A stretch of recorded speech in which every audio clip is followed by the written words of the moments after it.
Aleluias. Saúde, amada igreja, com a paz do Senhor. Amém? Aleluias. Vou estar aqui lendo o tema da campanha desta noite. Aleluias. Que diz assim, Jeremias 18, vou estar lendo o verso 5 e o 6, que vai dizer assim: Então veio a mim a palavra do Senhor dizendo: Não podereis eu fazer de vós como fez o oleiro, a casa de Israel? Diz eis que como o barro na mão do oleiro, assim vós na minha mão, ó casa de Israel. Aleluia. Podem se assentar, aleluia, glorificando o nome do Senhor. Aleluia. Para quem não me conhece, eu sou o diácono Ismael. Aleluia. Eu e minha esposa congregamos ali no Ministério Ararat, ali no Vale dos Sonhos. E lá a igreja que eu sou, no Ministério próprio. Aleluia. Eu estou aqui, irmãos, debaixo da bênção do meu pastor. Amém. Quando eu recebi esse convite, eu falei assim: pastor, tem um convite ali para levar a palavra do Senhor. Posso ir? Ele pode, meu filho. Já está abençoado e vai, entrega tudo aquilo que o Senhor tem para dizer. Aleluia. E eu quero também agradecer aos pastores dessa igreja, no qual me confiaram estar aqui nessa noite. Obrigado pela essa oportunidade. E hoje, como é o 6º dia da campanha, eu tenho certeza que nosso Deus vai continuar falando a minha vida e sobre a sua vida. Eu tenho certeza que algo de sobrenatural vai acontecer aqui nesta noite. Amém. Mas primeiramente eu quero dizer para você que o culto, ele só é bom se eu e você dermos liberdade da palavra do Senhor entrar e fazer a transformação. O culto na minha e na sua vida, ele só será bom se eu e você dermos legalidade para Deus trabalhar na sua vida nesta noite. O pregador aqui em cima, ele pode sapatear, pode fazer o que for,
queria mais obedecer.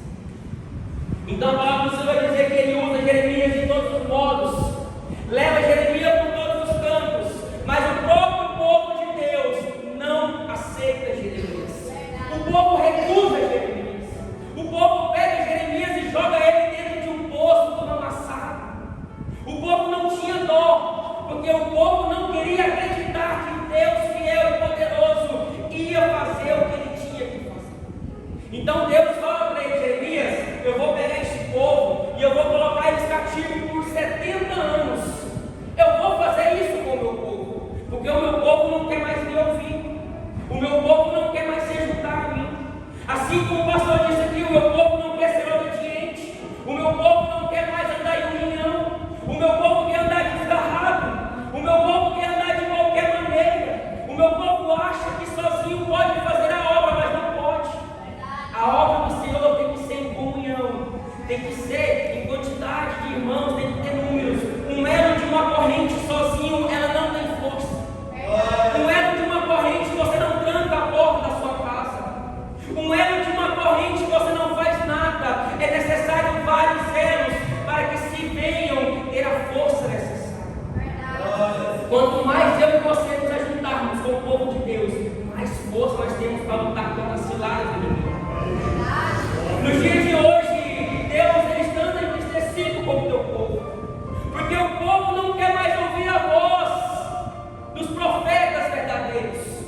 Muitas vezes eles dão ouvidos a outros falsos profetas que enchem o coração daquilo que eles querem ouvir. Mas Deus disse aqui para Jeremias: eles não vão ouvir o que eles querem ouvir, mas eles vão ter que ouvir o que eu quero dizer. E agora a palavra do Senhor vai dizer que ele pega e fala assim: Jeremias, te ponha-te, se coloque de pé, se coloque em posicionamento. Eu imagino que naquele dia Jeremias ele estava entristecido, porque Deus disse para Jeremias: Jeremias, tu não pode ter família, tu não pode ter filhos. Eu quero você e eu, somente você e eu, porque o que eu vou fazer nessa terra, eu não quero que a sua descendência chore, passe pelo processo. Eu não quero que você tenha a dor de um luto. Eu quero você firme. Por isso eu não vou te permitir ter uma família.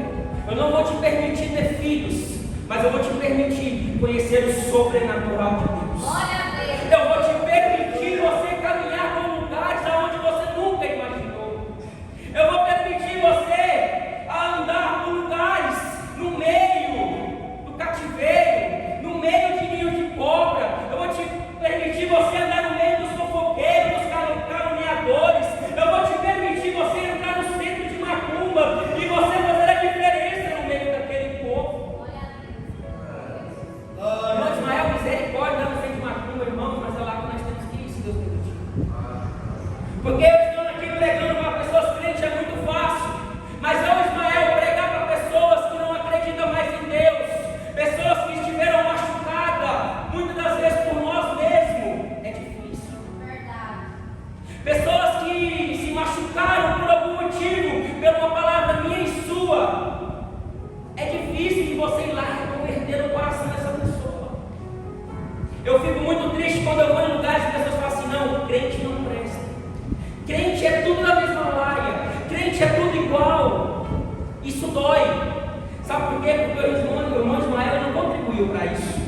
Mas infelizmente o povo de Deus está pagando um alto preço por aqueles falsos profetas, por aqueles que levam a palavra desenganada. E Deus falou para Jeremias: Jeremias, você vai pegar os falsos profetas. Eu vou fazer que você leve as palavras. E agora Jeremias ele está cerca de uma olaria, do qual o Senhor falou para ele: desce, expõe-te e desce até a olaria, que lá eu falarei contigo. Deus vai dizer isso para ele e logo de cara ele faz. Deus está dizendo para Jeremias: Jeremias, vai até a minha casa, porque lá eu falarei contigo. Deus está dizendo para Jeremias: na sua casa você faz o que você quer.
está aqui machucado por algum motivo, ainda há conserto para a sua vida, ainda há uma palavra de renovo, ainda há uma palavra do qual vai te dar o refrigério nesta noite. E a palavra do Senhor diz que aquele vaso quebra na mão do homem. É doído ser quebrado, é doído ser dilacerado, mas o mais importante é que aquele vaso, ele se quebrou na mão do oleiro, ele se quebrou nas mãos certas, ele não se quebrou na mão do homem, ele não se quebrou na mão de uma mulher, ele não se quebrou em qualquer mão, ele quebrou na mão que tudo pode, ele quebrou na mão do nosso libertador, ele se quebrou na mão daquele que pode fazer por você, porque o irmão Ismael, muitas coisas ele não tem força.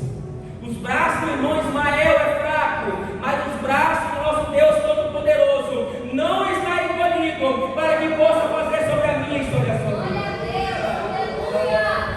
E a palavra do Senhor vai dizer que aquele vaso se quebra na mão do oleiro. E aí, Deus vai falar para Jeremias: assim como esse vaso se quebrou, eu posso consertar. Eu posso consertar aquele povo do qual está no cativeiro babilônico. Eu posso pegar aquele povo do qual eu encaminhei para lá, eu posso tirar. Mas não é necessário que esse povo passe por um processo. É necessário que esse povo aprenda a obedecer. Irmãos, um dos crentes, não vou falar dos piores, mas dos mais terríveis, é o crente desobediente. Verdade. A ovelha desobediente, desgarrada, é a que mais sofre no meio do rebanho. Verdade. Porque é a que mais vai apanhar para poder aprender. A palavra do Senhor vai dizer que quando aquela ovelha ela sai, o pastor vai atrás dela. Mas alguém sabe o que ela passou enquanto ela estava desgarrada? Alguém sabe se ela passou fome, passou frio, passou dificuldades?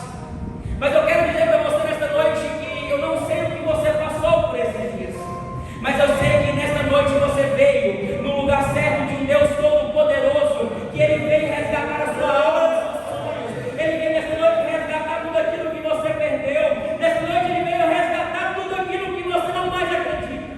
Glória a Deus. Não desacredita do que Deus pode fazer. Você pode até duvidar da palavra do homem, mas de Deus Todo-Poderoso não duvide. Então, aquele vaso ele se quebra e Deus está disposto a consertar. Para um vaso ser feito, leva alguns processos. Você já deve ter ouvido isso.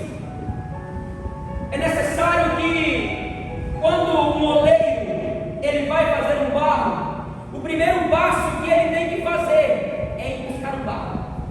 Ele tem que ir atrás do melhor barro para ser construído aquele vaso. E será que quando ele vai atrás de um barro, será que ele vai atrás daquele barro em qualquer lugar? Será que ele vai em outra igreja buscar aquele barro? Será que ele vai aonde? Ou será que ele vai, talvez, no prostíbulo, buscar um vaso que estava perdido? Ou será que ele vai num bar, num boteco, buscar um vaso, um barro que está ali perdido, pronto para ser morado?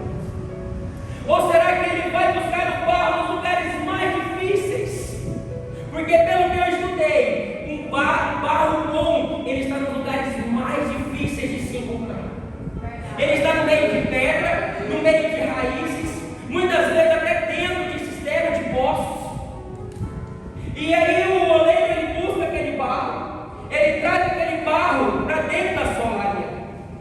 E o próximo passo é ele pegar, se o barro estiver muito duro, ele pega aquele barro e deixa dentro de uma vasilha com água por alguns dias para que venha amolecer.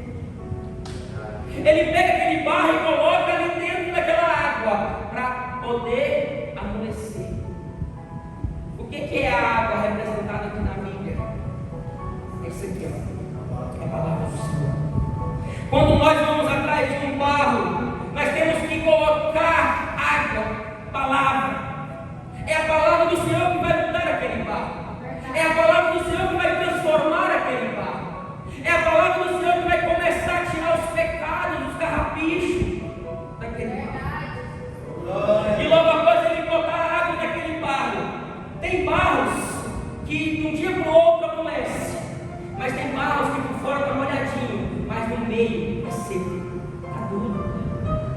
Tem barro que não dá credibilidade. Tem barro que não dá confiança. Tem barro que não deixa a água entrar, não deixa a palavra quebrar o coração do leproso. Tem barro que tem dificuldade de aceitar a palavra do Senhor. Tem barro que tem dificuldade de aceitar a doutrina da igreja.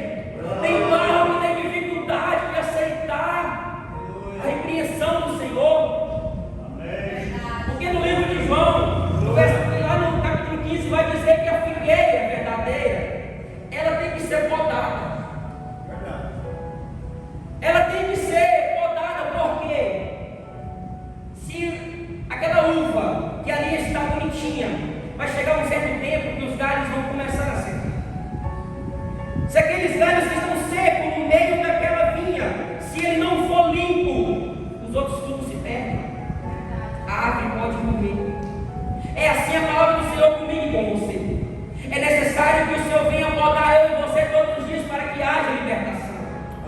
É necessário que nós permitimos o Senhor entrar e tirar coisas do qual nos tira da presença do Senhor. E o próximo passo vai dizer que agora o barro mole, ele pega o barro e ele vai pisar com os pés, para que o barro venha ficar um barro macio, um barro maleável, um barro com facilidade de se moldar. E vai passar o próximo processo, e ele vai pegar as suas mãos e ele vai começar a amassar o barro. E nesse amasso do barro ele vai tirando as pedras. E nesse amasso do barro ele vai tirando os pedaços de pedra, de topo. Ele vai tirando tudo que não vai ser necessário para aquele barro. Tudo que vai atrapalhar na construção do vaso é necessário que seja arrancado. Porque o barro ele tem que ser purificado. Se aquele barro não for puro, meus irmãos, ele vai se quebrar por diversas vezes. Se aquele vaso ele não for puro, ele não vai aguentar o processo. Então o próximo passo, tirou as pedras, tirou os pedaços de galhos, tirou tudo que está ali, que não faz parte da composição do barro. Agora ele vai para o próximo passo. O próximo passo vai dizer que agora ele pega o barro e ele coloca no centro da roda. Não é o barro que vai para o centro da vontade. Não é o barro que vai para o centro da vontade de Deus. É Deus que pega o vaso e coloca no meio, no centro, para que ele possa trabalhar. Se você deixar o barro de qualquer maneira, na hora que ele colocar o barro cai. O barro não se sustenta no meio, por quê? Porque tem que ter a mão do oleiro. É necessário que a mão do Senhor nosso Jesus Cristo esteja sobre a minha e sua vida, para que nós não tenhamos caído, não tenhamos desviado, não tenhamos perder o equilíbrio. Então, quando ele coloca aquele vaso no meio daquela roda, agora ele vai trabalhar no vaso. Agora ele vai pegar aquele vaso com uma mão por dentro. Ele vai moldando o vaso e com a mão de fora ele vai limpando o vaso. Com a mão de dentro ele vai tirando as angústias, depressão. Com a mão de dentro ele vai tirando toda a opressão maligna. Com as mãos por dentro ele vai tirando câncer, ele vai tirando cansaço, ele vai tirando todas as armadilhas do inimigo. Com a mão por dentro ele vai tirando toda aquela falta de vontade de vir para a igreja. Com as mãos por dentro ele vai te curando, restaurando, ele vai te fortalecendo. É necessário que eu e você abrimos o nosso coração para que a mão do oleiro entre por dentro e comece a trabalhar de dentro para fora. Se a mão do oleiro não estiver por dentro do vaso, o vaso não vira vaso. Aleluia. Se as mãos do oleiro não preencher o vaso por dentro, não tem o mover, não tem o trabalhar. E o próximo passo agora ele vai moldando, ele vai dando forma ao vaso. O vaso vai ganhando um DNA, o DNA do Espírito, o DNA da verdade, o DNA da mansidão, do domínio próprio. Ele vai ganhando os aspectos que Deus quer dar para aquele vaso. E Deus vai construindo, aquele oleiro vai construindo. Depois que aquele vaso ele está pronto, da maneira que o oleiro queria, agora ele pega aquele vaso e ele vai levar para a prateleira. Ele vai colocar no lugar de descanso. O vaso acha que já está prontinho para sair pregando, louvando. O vaso acha que está prontinho para fazer o que ele quer. vaso vai se descansar na olaria do Senhor.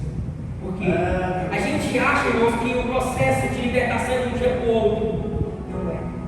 A libertação ela exige tempo, ela exige determinação, disciplina, ela exige força de vontade. De quem? Do pregador, pastor, não, de você. Dá o primeiro passo. Verdade.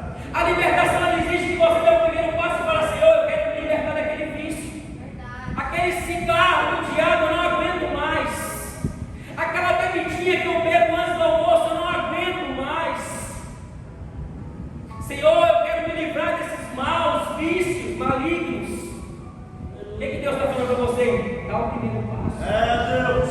Aceita passar um tempo na olaria do Senhor, descansando, seu coração sendo liberto, sendo tratado.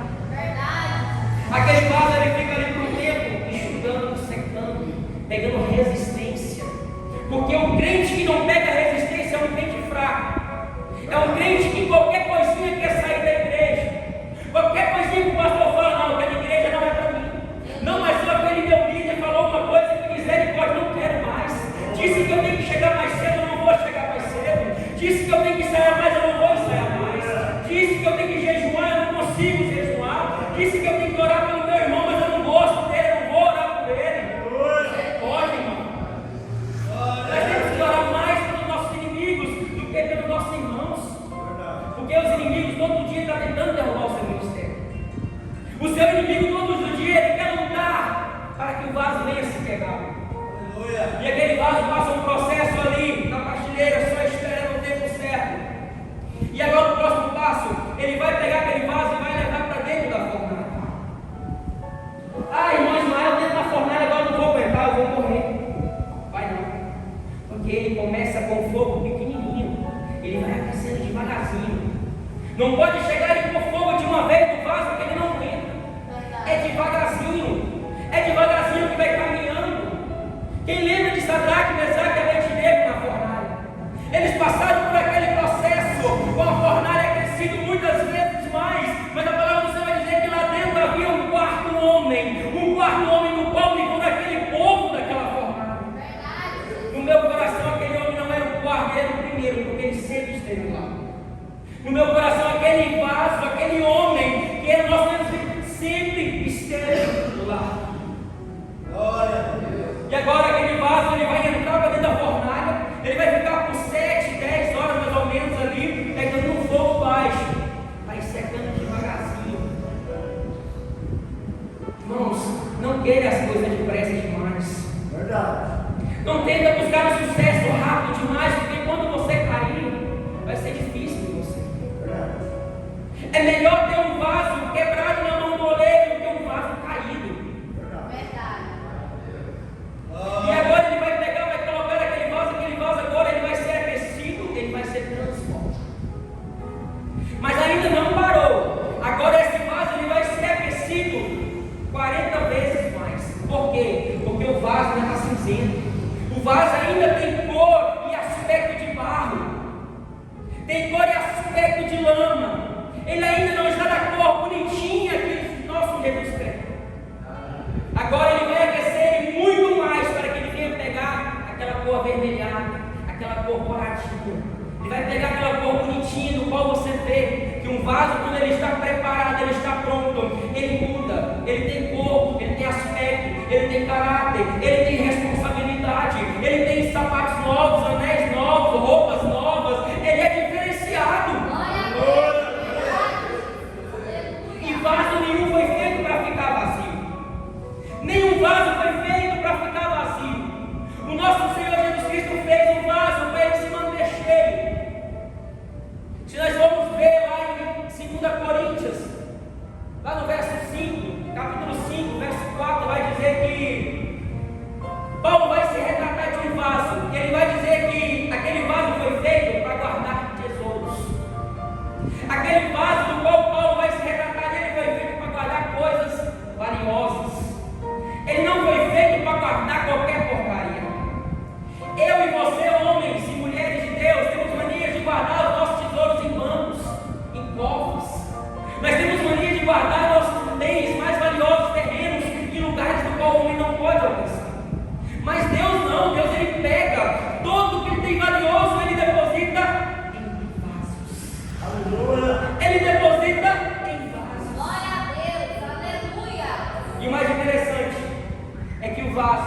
Depois que ele está pronto, ele é tirado e ele passa um filho.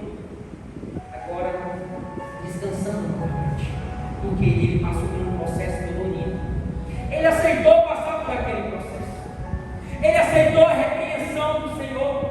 Ele aceitou quando o pastor disse assim: meu filho, ainda não é hora. Ele aceitou quando o pastor disse: meu filho, calma, busque mais, prepare mais, ore mais. Ele aceitou quando ele falou assim: meu filho, calma, aquela varoa do qual você tanta hora está chegando. Não sai pegando qualquer coisa por aí, porque o Senhor tem vasos para vasos. Ele tem vasos para vasos. E o vaso do qual o Senhor escolhe não é qualquer. Se você está esperando em Deus um vaso, uma varoa ou um varão sobre a sua vida, eu quero dizer algo para você nessa noite. Tenha paciência, espere, ore e jejue, porque o Senhor não quer te dar de qualquer maneira. Ele quer preparar um vaso para você. Ele quer que esse vaso seja do seu nível, a sua altura, um vaso que vai aguentar os processos com você. Não desista. Quando eu falo que eu orei 2 anos para casar com essa mulher, que nem nos tempos de hoje é difícil, meus irmãos. Mas eu aprendi um processo de 2 anos orando por essa mulher para a gente poder nos casar. E aonde nós íamos, meu cunhado aqui atrás, não ia sozinho não, viu? Aonde nós íamos, nosso pastor não deixava. Ó, você vai e leva. Você vai e leva. Nós passamos por um processo de 2 anos para casar. Por quê? Porque o Senhor não quer pegar qualquer vaso. Você não vai voltar lá no lamaçal e pegar um vaso não, meu irmão. Misericórdia. Você Deus já vai te entregar um vaso prontinho, preparado. Eu e a minha esposa, nós já fomos líderes jovens. Só nós sabemos que nós passamos por aqueles jovens difíceis, rebeldes. Não é fácil. Eu também já dirigi um grupo de varões. Não foi fácil. Ser líder de varões é difícil. Tem varões que não aceitam. Não quero, não ouço, não faço. É difícil. Hoje a minha esposa, ela lidera um grupo de louvor na nossa igreja. Ela sabe o processo que ela passa. Eu quero dizer para você que é músico dessa igreja, que louva nessa igreja, que está ali sempre com os instrumentos. Valorize o seu líder. Não desdenha dele, não deixe ele de qualquer maneira, porque às vezes achamos que o nosso líder, ele tem que aguentar tudo sozinho. Não tem. Você tem que abraçar com o seu líder e honrar com ele. Quando você chegar nessa igreja, ore pelos instrumentos do qual o Senhor te deu. Ore pela voz do qual o Senhor te deu. Aleluia. Não deixe que o seu líder guerreie sozinho. Não deixe que seu pastor guerreie sozinho. Só quem já foi líder de alguma coisa nessa vida sabe o quanto é difícil liderar pessoas. Só Jeremias sabe o processo que ele passou. Ezequiel, ele estava no mesmo caminho naquela época. Ele estava passando pelo mesmo processo. O Ezequiel, naquela época, ele perdeu seus pais, foi degolado. Ele viu os seus pais sendo degolados naquela época. Era um sonho de Ezequiel também ser sacerdote. Ezequiel passou pela pior dificuldade da vida dele. Ezequiel, por um certo tempo, a palavra diz que ele casou-se, mas Deus tirou a mulher, Deus tirou a delícia dos olhos de Ezequiel. Verdade. Você imagina quando você perde alguém que você tanto ama, tanto é dolorido. Você imagina quando é dolorido perder algo que você tanto gosta. Eu quero dizer para você nesta noite: não deixe que Deus venha tirar Isaac das suas mãos. Não deixe que Deus venha pedir Isaac para você, porque você parou de adorar, você parou de buscar, porque você parou de descer na olaria do Senhor. Quando eu e você descemos na olaria do Senhor, nós estamos se humilhando para Deus. Nós estamos dizendo: Deus, eu não sou nada, eu não sou nada, Senhor, mas eu estou aqui porque eu creio num Deus vivo, num Deus fiel, num Deus verdadeiro. Eu creio num Deus que está sobre a minha causa. Eu creio num Deus que vai justificar a minha história dessa terra.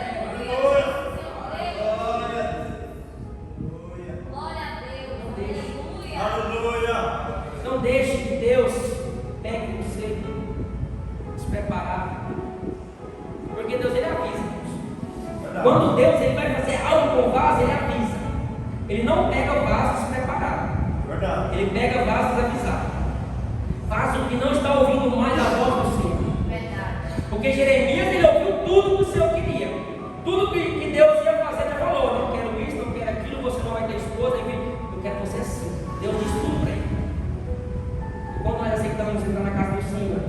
e aceitamos as obras dele, nós não podemos tirar a mão do arado. É verdade. Porque a partir do momento que você tira a mão do arado, você corta o caminho do qual você está vendo. Eu quero dizer algo para você também, para nós finalizarmos aqui nesta noite. Quando você estiver na caminhada com Cristo, não tire a mão do arado e não ande com jugo desigual. Verdade. Não deixe que o jugo desigual tire você da caminhada. Verdade. O que é jugo desigual? Jugo desigual é quando tem dois bois ali, dois animais arando a terra, e aquela vara que está ali em cima segurando ele é desigual, é despreparado. Talvez está ali andando um cavalo alto e pega um burro, um jumento. Como é que vai andar com? Vai andar com um jugo desigual. Não deixe que o jugo desigual do qual você carrega, que você acha, não, eu vou orar e vai consertar, vai mudar. Não, eu vou fazer assim, cuidado. Tem processos que eu e você pegamos com nossas mãos e nós não conseguimos. Verdade. O jugo desigual, ele vai te tirar da caminhada. Ore por ele. Fala, Senhor, conserte, mude. Eu não vou descer para me igualar a ninguém. Eu quero que o Senhor suba ele para ser igualado no mesmo nível espiritual. Aleluia. Ah, mas eu estou buscando, eu estou orando, eu estou louvando, mas eu não quero. Deixa eu falar, continua a sua caminhada. É verdade. Ah, mas eu ensaio, eu faço isso, deixa eu falar. Ah, mas eu gosto de cozinhar na igreja, mas não falo, Deus. deixa ele lá que Deus está preparando ele, Deus está tratando com ele. Mas você não pode parar, não pode tirar a mão do arado. Não tire a mão do arado para esperar ninguém que ficou para trás porque quis. Aleluia. Mas quando você estiver na sua caminhada, você encontrar alguém caído como o bom samaritano, não vire as costas. Porque ele não, às vezes não caiu porque ele quis. Verdade. Talvez foi cilado inimigo, despreparado, desavisado. Você pega, leva, trata as feridas, passa a frente. Essa é a palavra dos outros. Aleluia. Gostaria que minha esposa estivesse louvando nesta noite. Enquanto ela estivesse louvando, eu gostaria que a igreja viesse aqui na frente. Eu gostaria que a gente fizesse uma oração com vocês. Aleluia. Gostaria que você viesse aqui e os pastores vão me ajudar esta noite. Aleluia. Hoje não é o último dia da campanha. Hoje só é o 6º dia.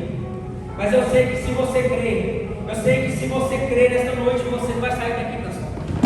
Eu gostaria que você que pode, que quer vir aqui nesta noite, seja perto. E nessa noite você quer vir